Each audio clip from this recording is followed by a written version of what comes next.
With one of these, you can reach millions of people. Could it be the thing that launches us into World War III? Is it true you went from 0 to 1 million followers in 30 days? Yes. Tell us how you did it, and then can you tell us how you do it today? Focus on one thing and one thing only. If you focus just on that, you will become successful.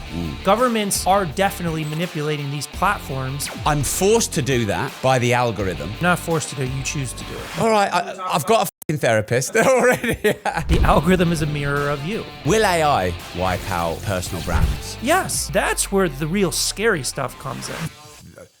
I'm quite scared. Are the algorithms manipulating us? It's a great question. Let's define like what the algorithms are, because there's a lot of myths and demonization about the algorithms. They serve one purpose and goal, and that is to keep people on the platforms longer so these platforms can serve more ads. Which sounds like manipulation to me. They are manipulating us to keep us on the platforms longer. Yes. Right, yeah. Are they manipulating the way that we think and our politics and things of that nature? That's a whole nother question, because we have to remember the algorithms don't actually create content. Human beings create content. But the algorithms can suppress content. Yeah. Didn't Mark Zuckerberg recently come out and basically admit it?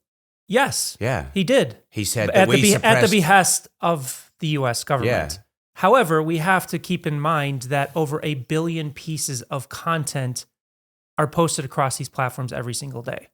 So we're talking about a fraction of a fraction of a fraction of a fraction of a percentage. Now, should they be doing that? Are we? Yeah, we are. I mean, how do we know? Because we see that in the data. We see that in all of the content that's pushed out there. So is it right what was done? No. Did Zuckerberg do that on purpose? No, he was forced into that. But again, he could have resisted, couldn't he?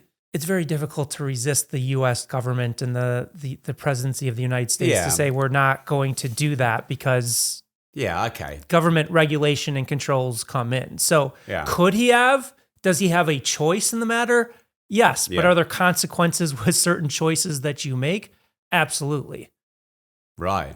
So really, in a lot of ways then, how the algorithm is based on who's the president. For a very small percentage of the content that is published, yes. Yeah. So, but again, let's just look at Mr. Beast. He is the most subscribed person on YouTube. Is he the most subscribed person on YouTube because of who is in the presidency's office? No. No, but he also has got PG content. So yes, but that's where we have to kind of delineate like what we're talking about in terms of the algorithms or these platforms suppressing content. Are they suppressing certain types of content? Yes. Is it right?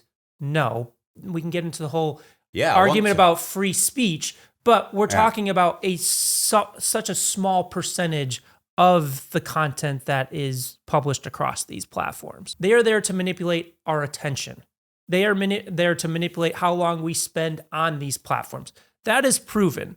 I mean, they're literally using psychology that casinos used to keep people, with the slot machines and keep gambling. There's variable rewards, and there's deep psychology built into this. They have teams of human behavioral psychologists that keep training the algorithms and training people to be addicted to these platforms. So that in and of itself is definitely true. Right. So there's like 5 roads I want to go down here, and I'm going to try and go down each one. So the first road is when you have a conversation with someone and then you go on your phone and go on social media and there's an ad or content directly linked to that conversation you just had. And the first time you saw it, you thought it was a coincidence, and then it keeps happening. Is that manipulation of the algorithm? Is the phone listening to us? No. Is there manipulation of all of the data and all of the interactions of all of the people and the places that we go and the things that we do? Yes. You don't think the phone is listening to us? No, because, and there's a few reasons. Number one. So it's just a coincidence every time? No, they're the smartest behavioral mapping data people in the world. Like, you've got to understand how much money these platforms are making and how big of a team and data scientists and how much budget they have. Exactly. Yeah. I mean, these people, this isn't like back in the day when we remember like MySpace and Friendster, where they were just kind of throwing stuff at the wall and hoping like something would stick. Like these companies are super successful for a reason. Yeah. Now, the reasons listen, I'm not on the inside. This is from my interpretations and everything that I kind of see it being in this space for 20 years. Yeah. If the phones, or if the social networks were listening to us, Facebook, Instagram, TikTok, WhatsApp, number one, the mobile devices, iPhones, Apple would have to be in on it because they cannot do these things without that permission. And we know from Tim Cook and Apple, they are vehemently against these types of practices. So they say. But what do they have to gain out of it? Billions of dollars. No. Of course they do. If they can listen to our conversations. No, I mean in terms of supporting social networks doing it. If they wanted to do it, why wouldn't they just harness that technology for themselves? Why would they let everyone else do it? Because they have, like, for example, iMessage is a social network. People don't look at it that way. Yeah. But they would knock out the ability for all these other platforms to do it and then just keep it for themselves. That's the way that I look at it. Number two is, do you know how much battery drain we would get if it was actually listening 24/7? We get battery drain anyway. I know, like but even on the top new of that, phones. But on top of that, like, do you know how much data would need to be processed and how much would need to go into it? Yeah. But no, I don't. I don't believe that it's listening to people's devices.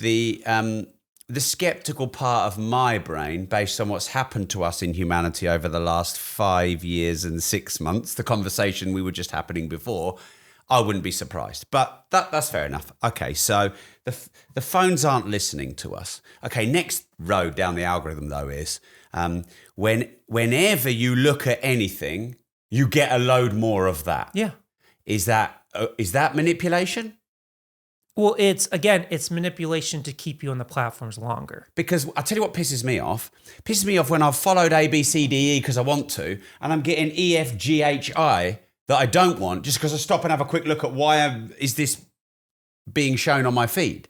Well, you can just retrain it. You just start looking at the other content again, it'll start serving that content to you. So, first point we definitely agree on, and that is the amount of people that hate on me on LinkedIn. And about once every 10 days, I intentionally do a really positive, happy post. Undeniably sunshine and rainbows. No one watches it. No one listens to it. No one comments on it. And then the death of the UK, the death of London, something about the algorithms, and millions of people watch it, and the haters come in and hate. And they don't get the irony. Why don't you just comment less on what you don't like and don't want? Unfollow it, give the algorithm some feedback. No, I'm not interested. Follow and engage more on what you do. And then is the algorithm going to be a mirror of you? Well, the algorithm is exactly what you just said. It's a mirror of you. Say that again. The algorithm is a mirror of you. So if a lot of people aren't happy with the algorithm. So start consuming other content. So they have to look in the mirror then and take responsibility. It isn't the algorithm. It's the algorithm that's showing you what you chose to look for. Yes. Yes, but. There's no but. There is a but. The For You feed, the stuff that you get pushed on without checking it out.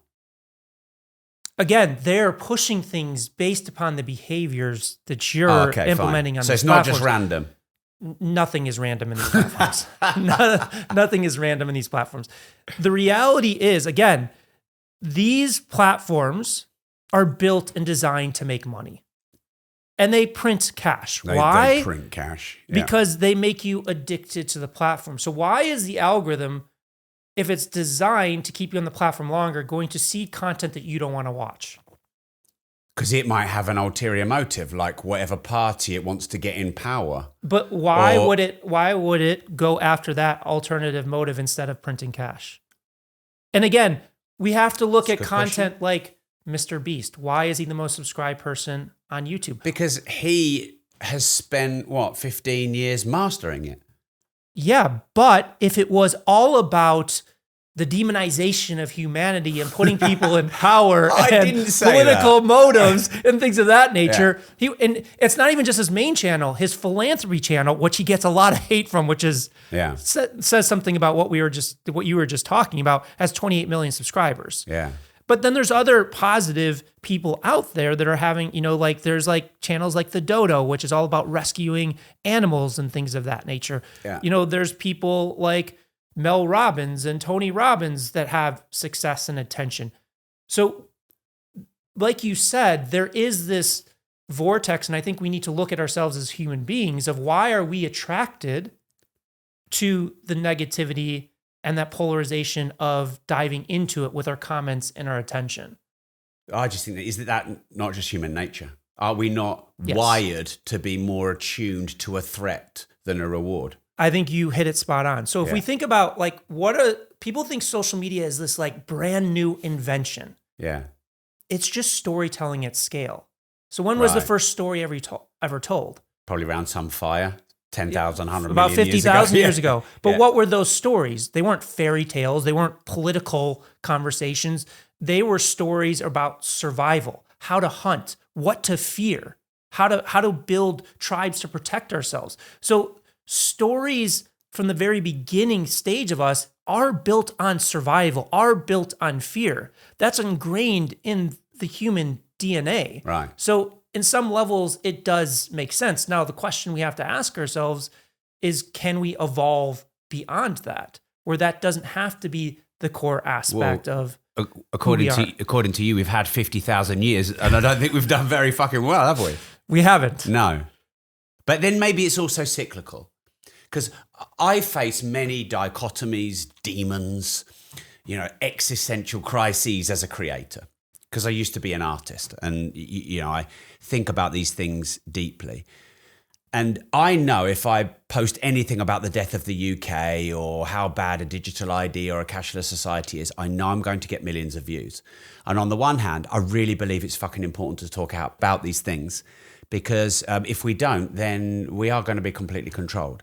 On the other hand, I feel like, am I feeding my own doom? And do I become a doom monger, and am I really serving people? And do you understand Well, the first question is, are you providing value with your perspective on those subject matters? Well, are you helping people find the clarity that you believe that they need to find through that message being shared? Okay, so that makes me feel better, because the answer is yes, because I intentionally put solutions at the end of all my content. Sometimes people miss it. They just see the problem and not the solution, but I always put solutions. And I get hundreds of messages a day with people saying, look, you're brave for speaking out. Thanks for speaking out. Really love the work you do. Keep doing the work you do. So surely the best metric of if you're providing value is what people tell you. Yeah. So there's a difference between what you just walked through and what you're doing and doing clickbait to just garner the attention. But I also know the game. I know, but that's, So sometimes I feel a bit dirty. But again, it goes back to, why are you doing it? Are you doing it just to manipulate attention and people, or are you doing it to try and help people on their journey? Do you want the honest answer? Yeah. Both. Because if I don't get views, I can't achieve the mission and the goals. But there are thousands of ways that we can get views. We did, we had a strategy session together a few weeks ago. Like, for example... Okay, so now let me rewind, not retract, rewind. I am not creating any content to manipulate, because that was the word you used. Let me state that. But I want to get maximum views.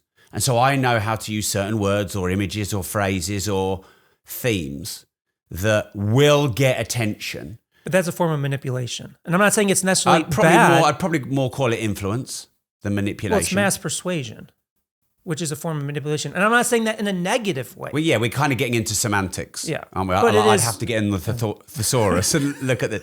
Okay, maybe you could. But then at the same time, I'm forced to do that by the algorithm. You're not forced to do it. You choose to do it. Let's just take an example of somebody we talked about. I've got a fucking therapist. Okay, well, let's talk about... Okay. I am influenced and manipulated to do it by the algorithm, because if I don't, my content doesn't get any views. I disagree. I don't think you do. Let's talk about somebody that we talked about when we had was a coffee in London. Your friend Simon I'm glad Squibb. it was memorable for you. Your friend Simon Squibb. Yeah. He's doing man on the street, positive. What is your dream? No, a lot of his stuff is, fighting against the education system. He's picking fights online. He's doing. If you look at the things that go viral and break through, it is about exposing people's failure to pursue their dreams. There is an underlying positive message. Now, does he do those political things? Yeah. Yes. But if you look at the views on those political things, they completely bomb to the positive nature of it. Yeah. So I just completely disagree that you have to go polarization, complete negativity in order to break through on social media. Okay, there are plenty examples that you don't have to. Again, Mr. Beast Philanthropy Channel. If it was all about that, then why is him curing 1,000 blind people going viral? Why would that ever go viral? If it was all about the polarization and negativity about content, the dodo, about rescuing animals from animal shelters that are about to be killed and things, why would that ever go viral? So I agree with you to a point. But then I could just say, well, go on X and find a positive post on X. You won't find one. And it's all polarization that goes viral on X. So for the argument that you're creating in the positive, which could be the outlier, But I'm not saying that negative doesn't go viral. I'm not saying that that's not the case. I'm not saying that you can't find millions of examples of negativity going viral. Billions. Yeah. What I'm saying is there is an alternative route to it. Positivity does and can go viral. In the UK, can it? On social media, it does. Yeah. Because this is... like our team has spent 15,000 hours researching content. So I'm not looking at this from the standpoint of somebody that just started becoming a social media manager 2 or 3 years ago. Yeah. Like we have done the hard research. And when we work with clients, not a single time do we ever recommend something that is negative in nature. And they have massive success. We've generated 60 billion views and 100 million followers for our clients, and it's not predicated on negativity. Do you mean zero negativity? Because polarizing isn't necessarily negative, and a fear or pain-based headline isn't necessarily negative. Like, for example, warning about the upcoming recession and crash, which I think is coming, highly likely to come. People aren't, if I said, make some money in these times, get rich in, this moment in history, no one's going to click it. If I said, house price crash warning, people will click it. That's not negative. It's just the slant and angle of the headline that people react to. Do people react to it? Yeah. Yes. Yeah. By the way, and as someone who's taught people money and business for 20 years, most people do nothing until things are bad. With their finance, they do nothing until it's bad. So you have to warn them of the problems, because otherwise, wouldn't they all just be wealthy and rich? Yeah, but even with those warnings, do they become wealthy and rich? Well, more of them make the change. Like more and more people now are investing in silver and gold because of what's going on in the world, and long-term silver and gold. What percentage, though? Well, I haven't got the data. Yeah. How would you get the data? I'm not disagreeing with what you're saying. By the way, you're allowed to. I am just saying that there is another side to it. Yeah. We all kind of is the thing in even like Mark Tilbury, who we talked about, Cody Sanchez, who we talked about. Like, are they overtly negative in their messaging in terms of Mark? No, Cody's sometimes plays the polarization game. Polarization versus negativity are two different things, though. Like, I think that's what I was saying first. Yeah, but I think we need to make the distinction here because I hear a lot of what you're saying is social media is just a cesspool of negativity. That's the only thing that will break through. It's the only way to have success. Yeah, I don't think I said those words, but I'm not saying that you said that. Yeah. I'm saying that that's what I hear a lot. Yeah. And I just want to kind of point that out. Yeah. I'm not here to say that those things don't work, and I'm not here to say that there's not a ton of it. No. I'm here to say that there is another side to it, that you don't have to go down that route in order to be succcessful. Yeah. And we also did say that the algorithm is like a mirror, a reflection of you. And, going back to my existential crises I have, maybe that I'm exaggerating slightly, but these things do sometimes keep me up at night. If you're an artist, you probably want to feel like you're doing work that's true to who you are as an artist and what you want to say. And you don't want to feel like you're churning out a load of prints just for make some money rather than paint original pieces. And when that hangs up in the gallery and someone criticizes it, you can stand behind why you think it's a good piece of art. And I find that social media just sticks the finger in the wound of that. And fundamentally, your question to me was, do I feel like I'm doing good work? Mostly yes, because of course we all sometimes post something that's sometimes you interview a guest, so you're like, was that right? But because I'm in the game now and I know the game, I can have a choice between how to get rich and happy, or warning, recession looming. I know which one, it's undeniable which one's going to get the most clicks. And if I don't play the game of getting the most clicks, it's like me painting all my paintings at home and never taking them to a gallery and no one ever seeing them. Yeah, I'm just saying that there's different ways to play the game. There's different contextual ways that you can shape those things. Like, I spent 2 years in journalism working with one of the biggest journalists in the United States. I know exactly what you're talking about. I tested 70,000 pieces of content. I know what works, what doesn't work, and things of that nature. Yeah. What you laid out, will that work? Yes. Are there 10 other ways that you can contextualize that doesn't have to be overtly negative in order to do it? Yes. That's all I'm here to say. Now, I think the interesting conversation is like what we talked about in terms of, storytelling in human history is people are up in arms about social media and thinking that social media is destroying human civilization. But if we look back over the course of human history, it's just history repeating itself.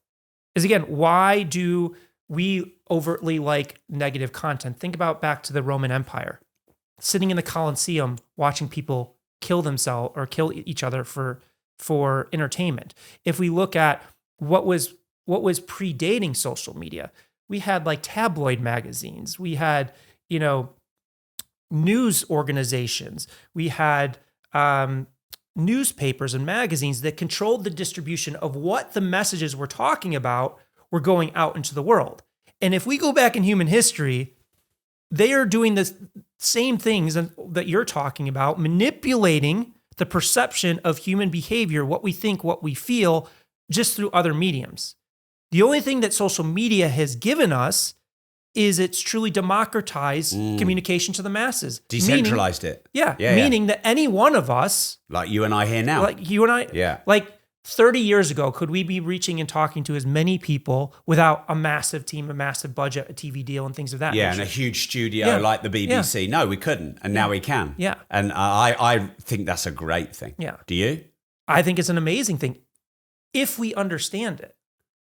Because to your point is, now that, with these things in our pocket, every single one of us has one of these. I'm telling you, that's fucking listening to you. Yeah. I'm telling you. So, but with one of these, if you tell the right story in the right way, you can reach millions of people. Now, that can be used for good, or that can be used for evil. And as we also forecast into the future with deep fakes and AI, the real question then becomes, and I'm not saying it is, could social media be the next weapon of mass destruction? Could it be the thing that launches us into World War III? Governments are definitely manipulating these platforms in order to, I don't know the ins and outs, but there's a lot of clues that, China is leveraging TikTok in America to collect a lot of data on individuals and probably doing nefarious things with it. So there is an immense power that has been created. And the real question is, what does the future of humanity look like with that immense power? Is it going to be used for good, or is it going to be used for bad? Now, again, the only difference between past and present is you, I, the average person on the street, can reach millions and millions of people with whatever message they choose to put out into the world. Silver has crashed. It's back to its price in 1974, and I'm going to buy more. And if you'd like to learn how to invest and build multiple streams of recurring income, I recommend you join Money.School. Money.School is my global financial education platform to help as many people on this planet get better financial knowledge. For less than 4 Starbucks coffees a month, there are hundreds of hours of courses, resources, and masterclasses going back a decade to teach you how to make, manage, and multiply money and gain financial freedom. So join thousands of other money and freedom seekers on the link Money.School and start today your journey to financial freedom and more money. I want to ask you in about a minute to talk through your experience of 20 years in this game and why we're talking. And then I'd like you to say, what would you do if you were starting again on social media to build a big audience and be a creator? So when I started in social media was 2005. So at this time, MySpace was a prominent player. There's 25 million people on MySpace, about 6 million people on Facebook, and YouTube was going into its first year. So back then, social media was super simple. You get somebody to follow you, you post a piece of content, and people see it. Yeah. A magical. And you DM each other on one platform. And on one platform, and they hear you, they see your message. However, as social media grew, there was more and more people added. By 2010, we were at 1 billion people. Today, we're at 5.2 billion people across these platforms. So in my experience, the big thing that happened is the algorithms, what we've been talking about, because the algorithms didn't exist in the beginning. Yeah. It was just post and be seen. But as more and more people came on these platforms, there had to be a decision, because if we open up our favorite app right now, there's probably 150,000 pieces of content that could be seeded to you based upon all the people you follow and the content you've engaged with. They can't seed that much content to you. So you're saying it has to prioritize. There had to be an algorithm. There had to be, to prioritize what you see first. What are the first 5 or 10 pieces of content that you see in that? So my experience over the past 20 years is really dedicated to one thing and one thing only. Understanding why some stories break through, go viral, versus why some stories fall flat. Because social media is not a mystery. It's not a black box. It is storytelling. The best storytellers rise to the top. Whether you agree with them, you don't like them, whatever it is, the best storytellers rise to the top. It's literally survival of the fittest of the best storytellers. So in terms of how I would approach it, in terms of content, if I was starting from scratch, starting from zero, is everything that I look at is from a storytelling lens. And on social media, there are what called formats, which are structures that have proven to succeed time and time again. So we mentioned Simon Squibb. He uses the man on the street format. That is a format that can be used across any industry, any sector.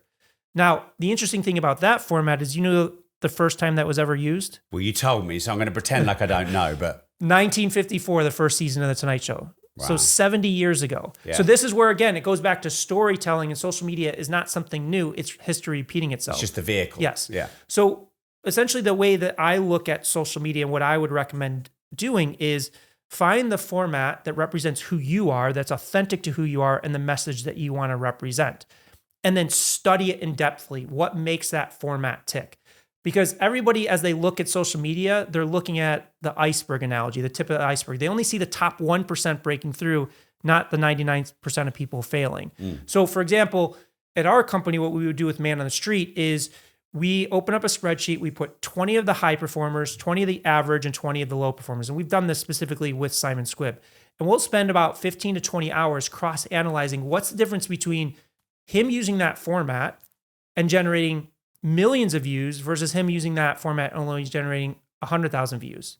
So we look for these things that are called performance drivers that drive performance up and drive performance down. So it's things like pacing, tonality, the hook, the first 3 seconds, tension. Is there a perspective shift? What's the effect on the viewer?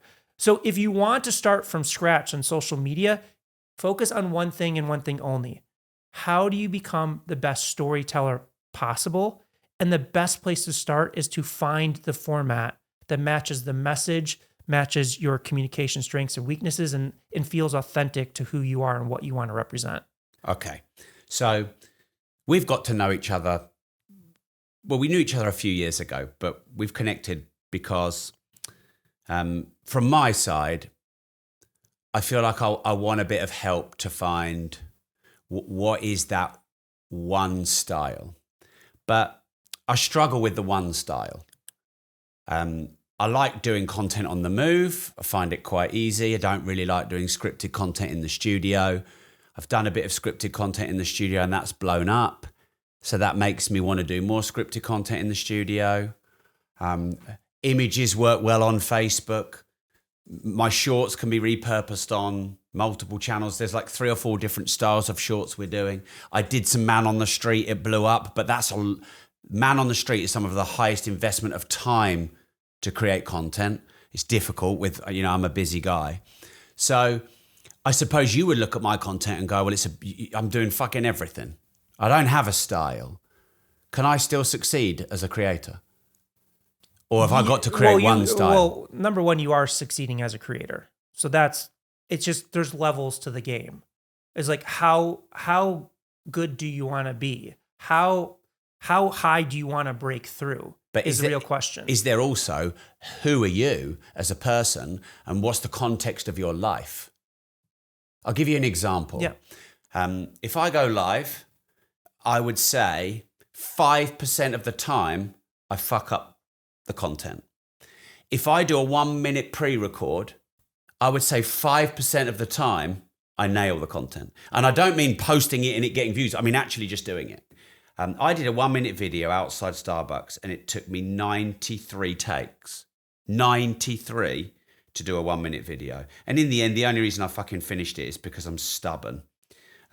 So this is my deleted folder here. Yeah. I don't know if you can see that. But there are hundreds of fucked up 1-minute shorts.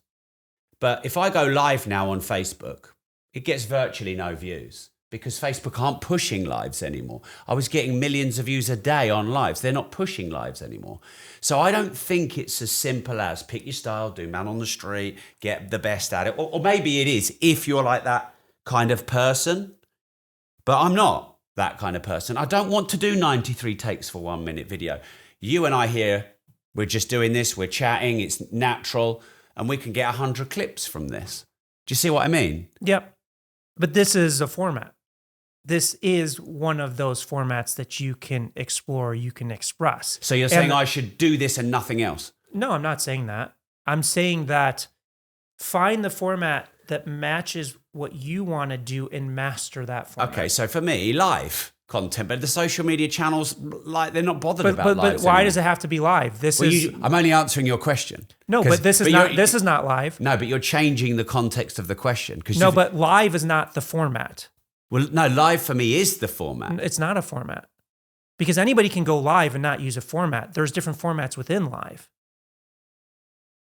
So just because you go live doesn't mean it's a format. Anybody can click record and go live. I can go live on Instagram and just, talk about anything. But and again, it's like you look at like Twitch streamers. What percentage of Twitch streamers are successful? I don't know, but I guess it's less low. than 1%. Yeah. But then because again, it's mastery of a specific format. Yeah. But this is essentially live in a way. What you're saying is you don't want to be scripted. What you're saying is you don't want to be constricted to confines of doing content in a specific way. I'm saying I find it a lot harder because I will do it if I get rewarded with reach, engagement, positive impact. And I stopped doing Facebook Lives probably 3 months ago. And because I was doing good content that would have got millions of views pre and post COVID, and now will get 20 or 30,000 views and it will take 3 days. I disagree with you that it's not a format. Because if sitting in the studio and doing a voiceover for an AI edited overlay is a format, then so is going live. So you can challenge me in a minute. Let me just finish. So for me, I can go live. I know what I'm going to say. I don't need a script. I hardly fuck it up. Bang, let's go. And I'm getting millions of views. Then overnight, I go live. I don't get any views anymore. But I'm the live guy. So let's just keep going live to no one. No, okay. Everyone's reels. It's reels, Rob. It's got to be reels now.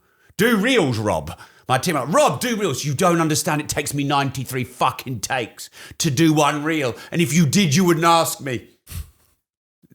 But I fucking do them anyway because I want to get my message out and I want to be successful and I'm a stubborn motherfucker. But I don't want to do reels, but the social media platforms it's the only way I can get views versus lives. But it's not. First off, you can go to Twitch. Did you know you were going to be in a therapy session when you I love it. I love it. Number one, if you want to go live, go to Twitch. I mean, the whole platform's built for that. But going live is not a format. It is a format. It's not. How is it a format? What's the structure? What's the structure? Because like I can go live right now and just sit here, like watching me type on a computer. You can go live and give a monologue. Somebody can go live and have a Q&A. Somebody can go live and start breaking down news clips. Like there's formats within the structure. Yeah, so the live is just a feature. It's not a structure of storytelling. So let me give you an example. Let's just say that we turned these cameras on and we were going live. It'd be even better. Okay, yeah. But what's the difference? I like a live audience. I'm natural. I don't overthink. Okay. I don't so if you like on my words. You know what you could do is you can have a live audience in here. There's nothing saying that you can't. And I'm saying, like a good friend of mine, Myron Golden, he literally does lives twice a week in his studio in Tampa, and it performs really well. Yeah. You're so focused on live as a feature instead of looking at it from a storytelling perspective. In terms of what you said, in terms of your frustration of reels, then stop doing that. When we talked before, we said, man on the street, you don't have to do that. You don't have to go and read off a prompter. You don't have to read off a script. We've analyzed over 500 storytelling formats. There are so many to choose from that can tap into what you want to do. I think what you're doing is I'm feeling the frustration because you're doing things that you don't necessarily want to do, but you're seeing success with it.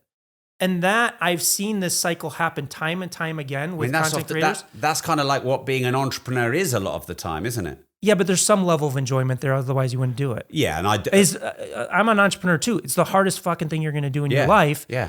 But we do it because we do love it on some level. Yeah, and I shared my frustration. Like, I'm not expecting anyone to cry me a river, and it makes me rich, and I'm overall very happy. I would like to find my format and be in the flow.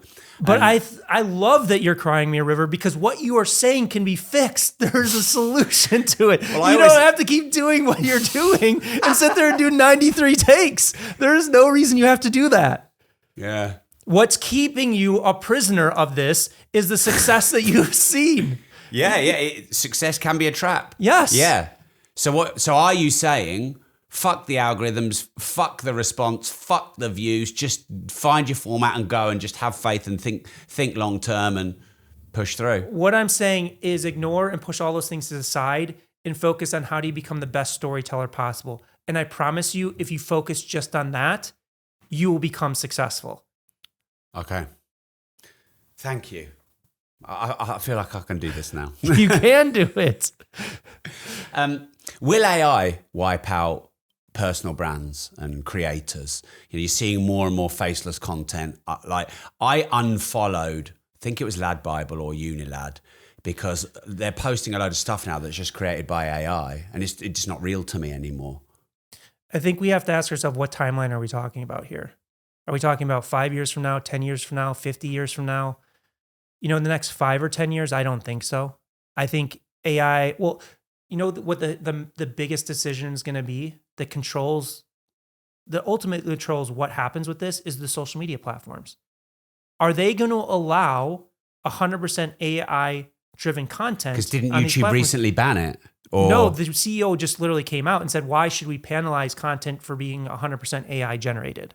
So they've done the opposite. Yeah. I think initially they said that. What they were trying to protect against is content farms. Right, people just seeding like tens of thousands of, crap content to these platforms. But the CEO recently did an interview. The CEO of YouTube recently did an interview. It was like, why should we penalize content that's 100% AI? Because it's not real. It's not human.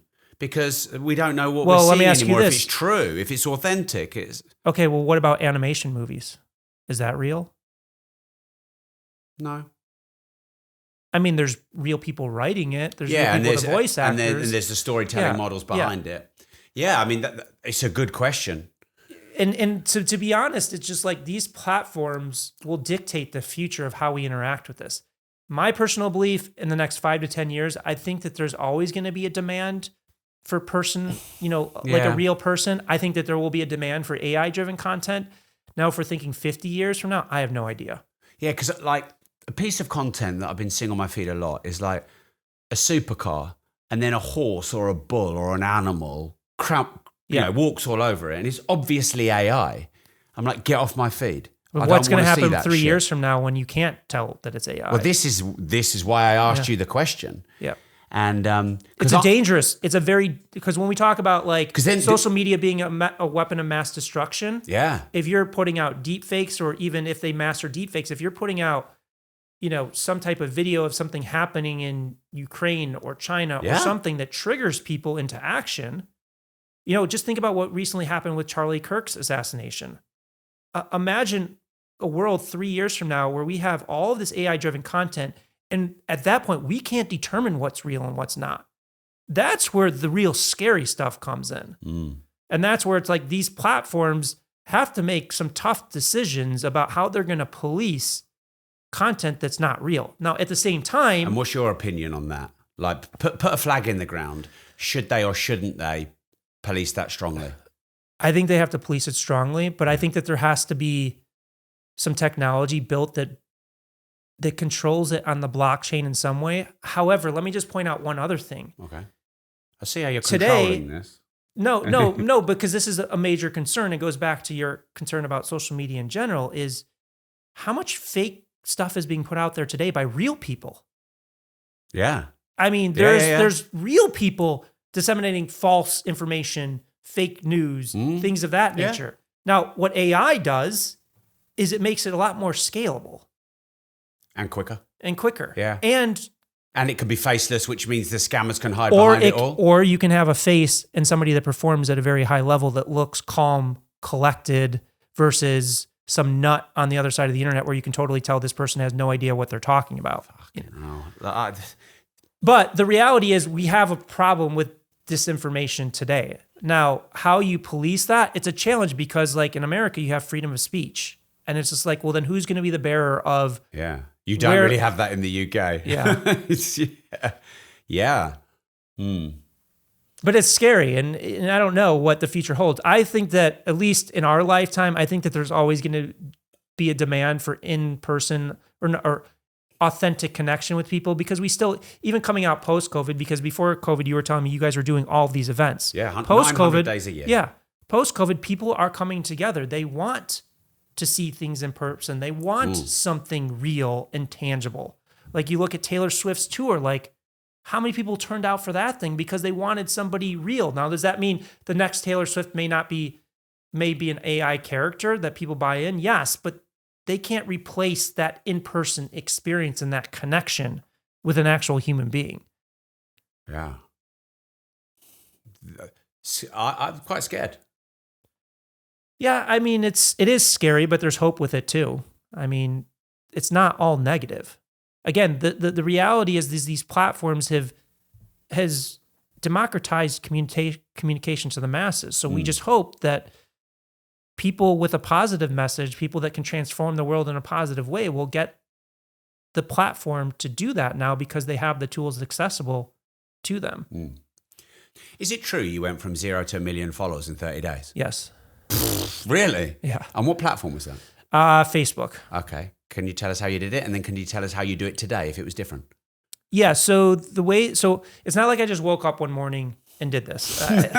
I had spent years working with movie studios, journalists, professional athletes, actors, and celebrities. And I was just testing everything. I probably tested 100,000 pieces of content, just kind of understanding what worked, what didn't, things of that nature. And one of the things that before I did it that really was an eye-opening experience is I worked with this journalist, Katie Couric, in the United States for about 2 years. And I did about 220 interviews with her, everyone from Joe Biden to Jessica Chastain to DJ Khaled to Jay Leno, all across the board, even Kim Kardashian.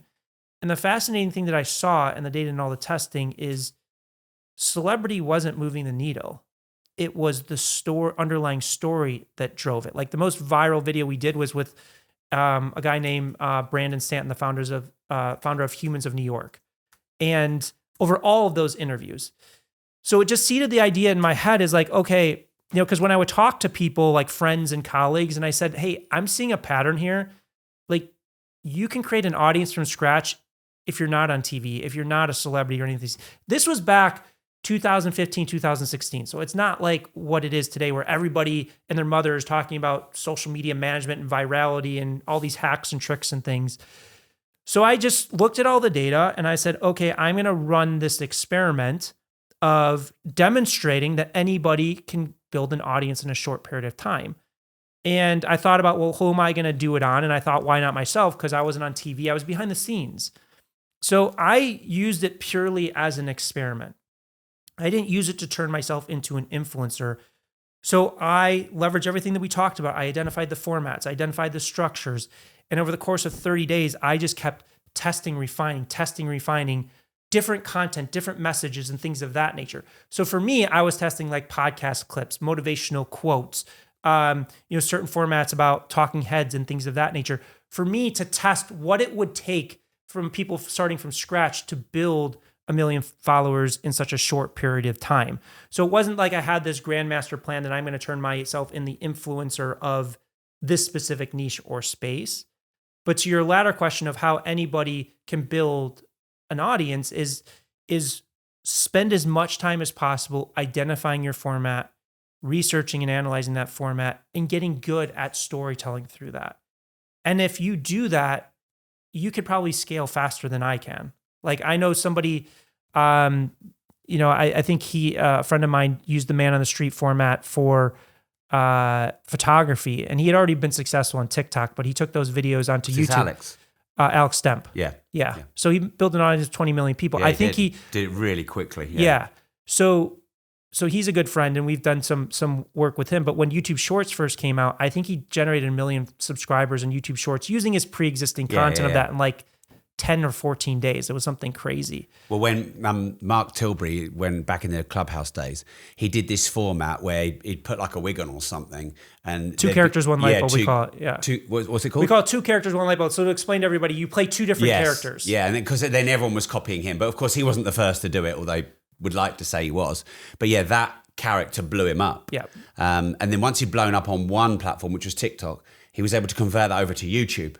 And I wouldn't say he converted it to YouTube. He used the content on YouTube that drove the audience. Yeah, but I saw both him and Simon do it, whereby they got really big on TikTok and they were driving the traffic to YouTube. They were using it to grow. It's a small percentage of the growth. The content has to carry the weight. Right. Okay. Yeah. But you know what? One was the first time that 2 characters, 1 light bulb format was used.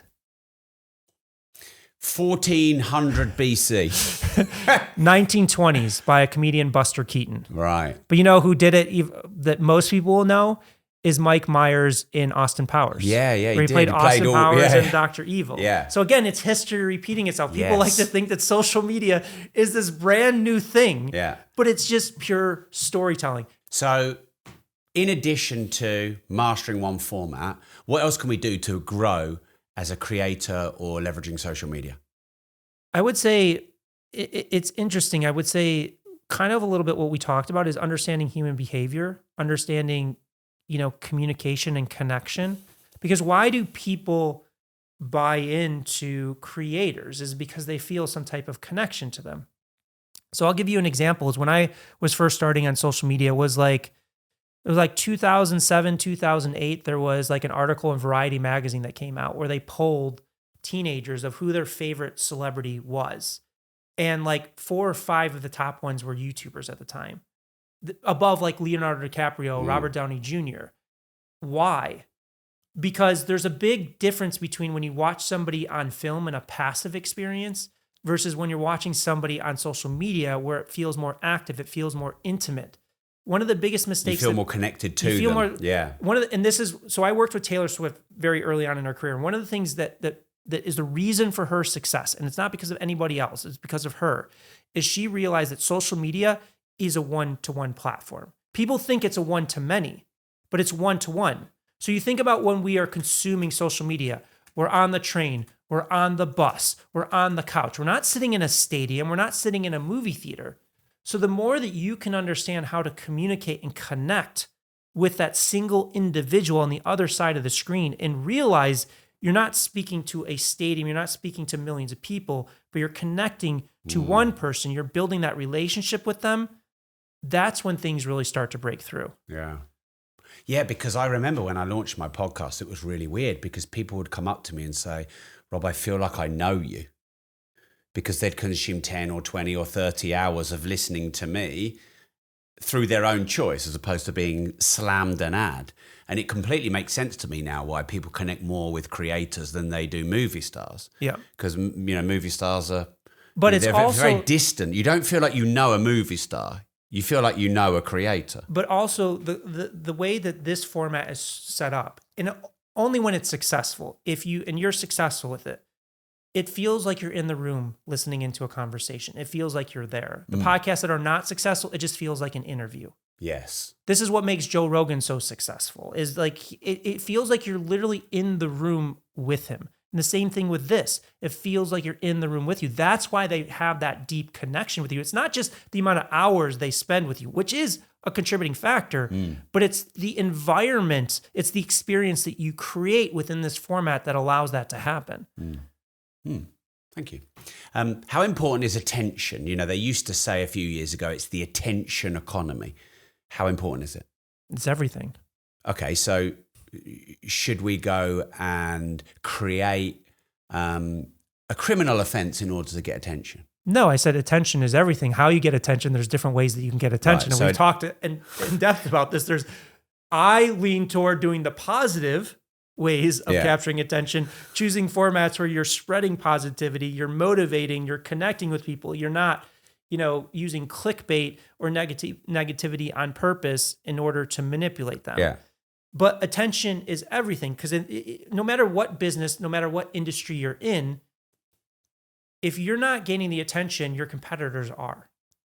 Yeah. And you will just ultimately lose to that. And I'm assuming that's why you're doing all these podcasts, why you're taking 94 takes and pulling your hair out, because 93. Okay, well, we're going to do one more after this. No, we're not. That would break me. Yeah. So what you're saying is attention is everything, but you're not saying that all publicity is good publicity. Correct. Yeah, and I agree with that, because they used to say that, didn't they? Yeah. But I don't think Prince Andrew would think that all publicity is good publicity. So, but attention is everything. I kind of, the analogy for me, because I used to be an artist, is it's like being an artist, but no one's seeing your work. Are you really an artist? Yep. And surely a part of being an artist is great marketing, so you can get as many people as possible seeing your art. And if that means making a controversial unmade bed and defecating in it, or cutting up a shark and putting it in a tank for people to go, that's not art. Oh, yes, it is. Oh, no, it isn't. That's a part of the art. So I would say that attention is part of the art. Yeah, I mean, you look at 1,000% is look at Banksy. Yeah. Banksy's not the most talented artist ever, but he does stencils. Yeah, he does stencils. Yeah. But he mastered the art of mastering attention plus his art. And that is what made him one of the most famous artists and ever. The mystery. He added the mystery which is a part of the attention. Yeah. It's part of the campaign. Right. But even like on a smaller scale, like let's just say that you're working within a corporation. Like if you don't have the attention of the higher ups and somebody else does that's less talented, how are you ever going to rise above the ranks? So when we talk about attention, it doesn't have to be millions or tens of millions of people. And people ask me this all the time, well, what is virality? Like what is going viral? To me, it's not about a number. It's about the impact that you're having with your goals in your business. Yeah, isn't it relativity? Yes. Because some people, and I'm sure you see this, some people have millions of followers and are making 100,000 a year, and there's some people with 100,000 followers that are making $10 million a year. Yeah. It's what is the foundation? How are you leveraging the attention that you get into something bigger? Yeah. And that's what most people think. And one of the things that drives me crazy is when people hear the word viral, and this is not their fault, is that they've just been trained to think that virality is, I have to do a silly TikTok dance video. I have to jump off a roof. I have to get 10 million views. Yeah. Yeah.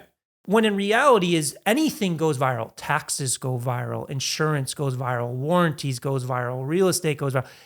Any subject matter, any niche can break through and drive results for your business without changing who you are, without being somebody else, without having to do something that's not connected to who you are. It's just, again, it comes down to the way that you tell the story that makes what you do interesting to the general population. Should you in any instance ever run ads or buy followers on social media? No.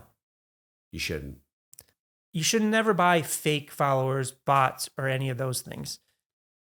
What happens is if you buy followers, that means that you don't know how to create content that's going to connect and break through. And as we've mentioned, when I first started in social media back in 2005, it was you get somebody to follow you, they see your content.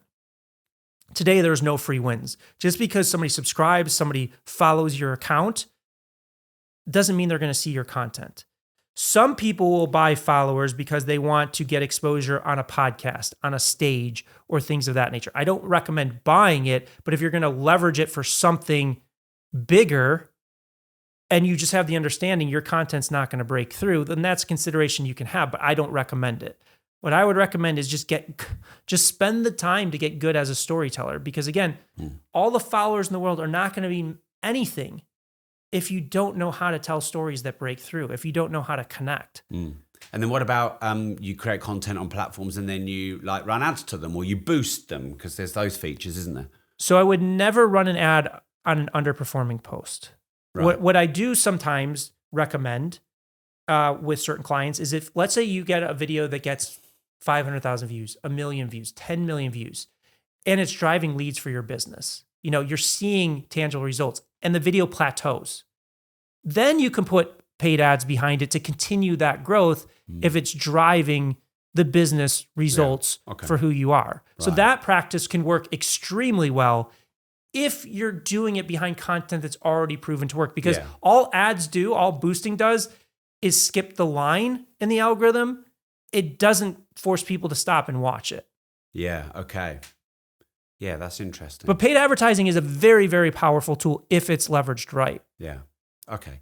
And let's say you wanted to start today and maybe make 10 grand a month and maybe on like 10 hours a week as a creator or on social media. What would you do?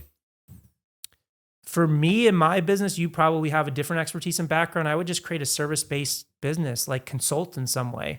Create a consulting program, teach people an expertise that you've accumulated. Because again, like $10,000 a month is not a difficult number to hit. No, well, it's one consultation client a month if you charge 10 grand for your consultancy. Yeah. And you could generate those leads on LinkedIn. Yeah, 100%. Yeah. And then from there you can build upon. That's from my experience, and I'm not saying it's the end all be all. I'm asking you. It's the easiest way to hit $10,000 a month is find something you're an expert in. And it doesn't mean you have to be the best expert in the world, because we're talking about $10,000 a month. You don't need a lot of people to pay you money to make that money, but something that you are an expert in or something that you can become an expert in, and start creating content around that and lead that attention into some type of consulting or service-based offer. Yeah. And actually, that's a lot easier than monetization on social media. You know, at the moment on Facebook, I'm getting maybe 70 to 90 million views a month, and that makes maybe $11,000 a month. That's surprisingly low. Yeah. Whereas I could make $11,000 from one post driving traffic to Money.School or having someone come to an event. And people often think with social media, it's monetization. But the best thing is it lead generates for your business. Is that's what you're saying? So the way that I look at social media is social media isn't the business. Social media is the growth for your business. Can you monetize, like you said, and make money off social media? You can, but it's pennies on the dollar of building a business off the attention off the back of it. And the numbers have to be so big for it to make any type of financial sense. Yeah.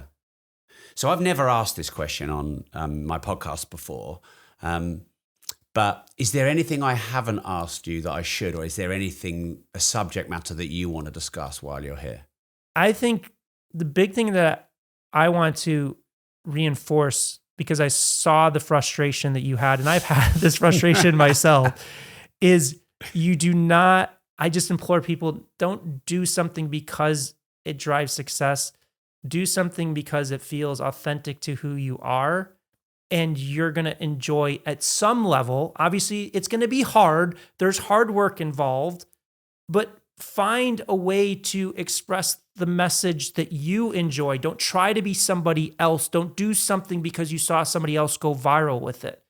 Create a format, find a format that connects with you. Again, I feel your energy in this format. Like, you are amazing in this format, in this construct. I don't see you pulling your hair out outside of the frustrations of you talking about creating content in other formats. No, but the continual acquisition of really good guests and the creating the thumbnails. You know, I'm going to Monaco next week. I have to go to Dubai. This is a full-time job. Yes, and I've but you enjoy 12 companies or something. Yeah, but I can see in this experience. I do enjoy it. You enjoy the experience. I do enjoy this. And I assume you're doing it because you see the benefits on all the other businesses that you have. Yeah, I'm a stubborn bastard. So I'm 1,400 episodes in, and I'm kind of doing it because I'm 1,400 episodes in as well, just like I did 93 takes on a video. I don't really like quitting anything. But you don't think it creates opportunities for you?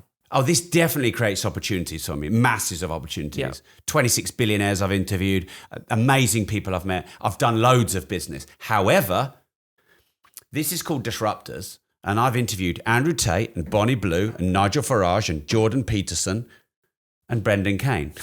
And if I'd have gone a bit more in a lane, see what I did there?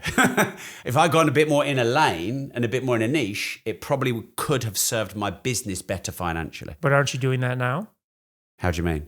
You said you're creating different other podcasts and different... more money. Yeah. So my new show, well, it's an evolution of an older show called Money. It's called More Money. Yeah, that is a little bit more honed in. Yeah. And the people that watch that generally go to Money.School, and then they generally come to Moneymaker Summit. So yeah, I am doing that. But now I've got both of the fucking brands to do. Oh, we're launching Cars and Money in January, where I've got to go and meet millionaires and billionaires in their car garages. And that's not just going down the road or them coming to the studio. That's going to Monaco and Dubai. But I should just do one format.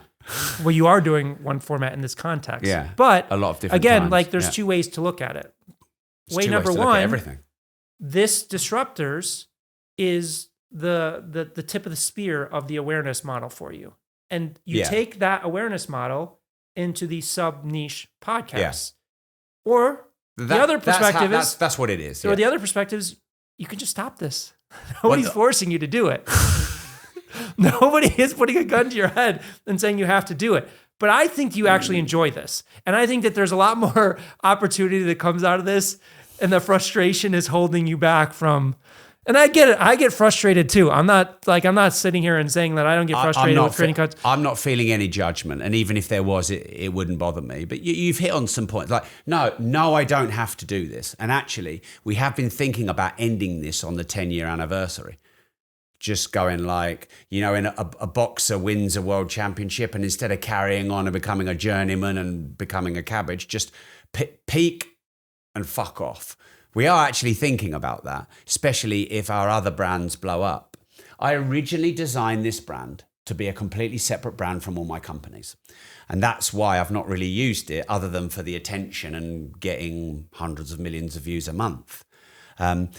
Post-COVID, my companies were challenged. It's another story, but they were challenged. And we had $1 million a month overhead and we had 100 staff. So we were like, we should use this brand and not just have it as, Rob's whatever thing, but we should have it a little bit more honed in towards building the business as well. So we had to make a strategic shift.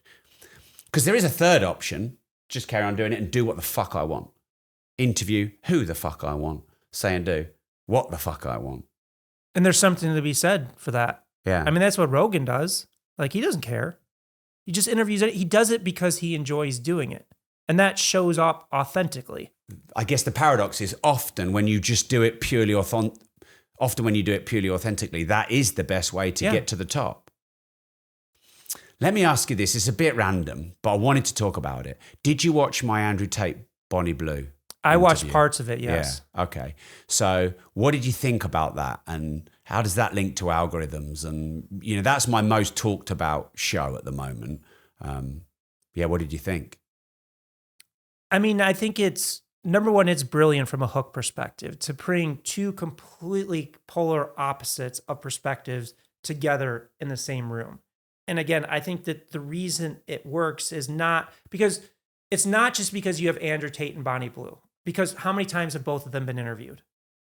Thousands of times. Separately, you mean? Yeah. Yeah, or even just separately. Yeah, not together, but like you've had success with Andrew Tate that's generated millions of views on its own. So I think that the hook perspective of bringing them together is interesting in and of itself.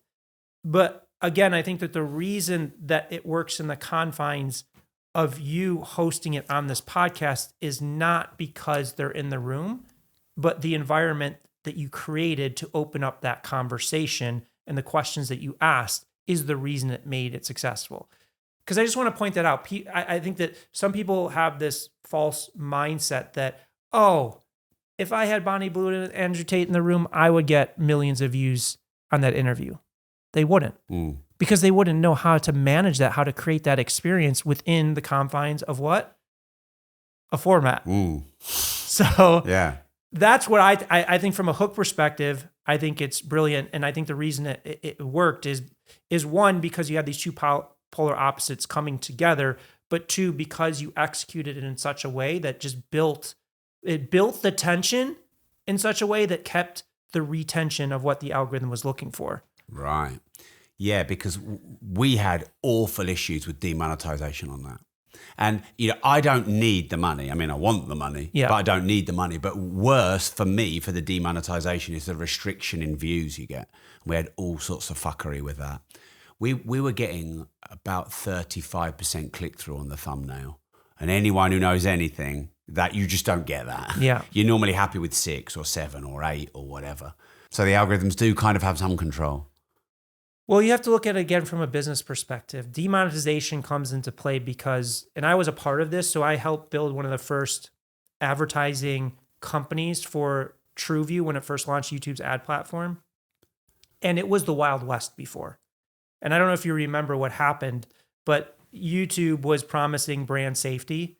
And then people found out there was no brand safety involved. Right. Like your videos are being, your ads are being seen against terrorist videos and things of that nature. So it's one, there's a business aspect to it. 2, I realize it sucks.